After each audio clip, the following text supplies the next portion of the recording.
I'm Jennifer Angel. This is my report for you, Leo, for the week of August the 28th. Now, there's still quite a bit happening in your sign. Of course, we had the solar eclipse last week and the lunar eclipse opposite you a couple of weeks before that. And we're still in the energy of all that, particularly the lunar eclipse. And so I hope something sort of amazing is sort of happening for you now, and you can see things are opening up.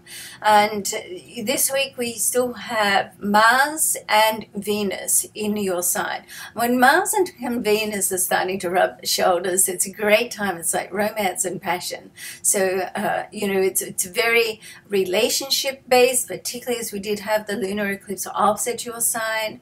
But Mars is the motivator. It provides the will, the perseverance, just to push through. It's like the trigger to make things happen. Venus is connecting you with people. And this week, Mercury, the communication planet, in its retrograde transit, it's moving back to your sign. So it's going to come out of retrograde next week on the 5th. At the same time,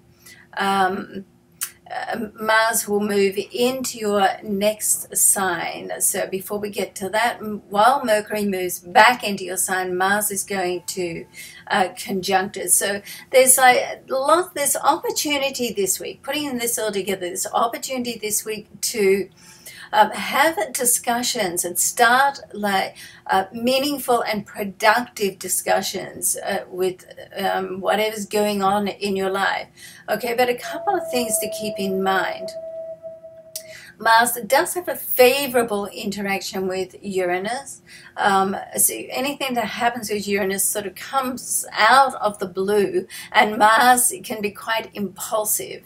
So there's a very assertive but impulsive sort of energy here. And with Mercury retrograde, then that's sort of a recipe to speak before you're ready. Okay, so think before you speak. Okay, don't be too rash.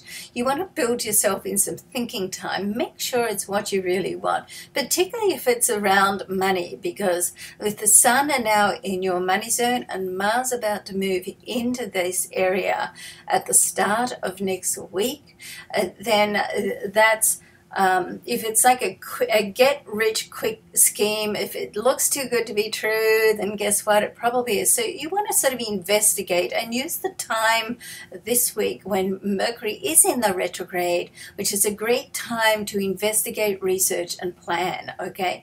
Otherwise, this feels like things are still moving, shifting, and opening up. So it does have a very good development type vibe about it, your stars. Now, the card I've selected for you is from James Van Prague's The Soul's Journey, and it's change.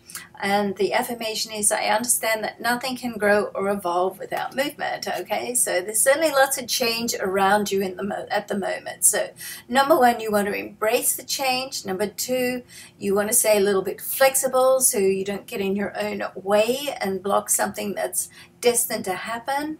And number three, just have an open mind or open heart. See what comes through. Don't try to control too much, okay? All right, so love and luck to you. Thanks so much for watching. Please go along to jenniferangel.com. You can have a look at my readings there that I offer, subscribe to my newsletter, and also subscribe to this YouTube channel. Thanks so much. Bye.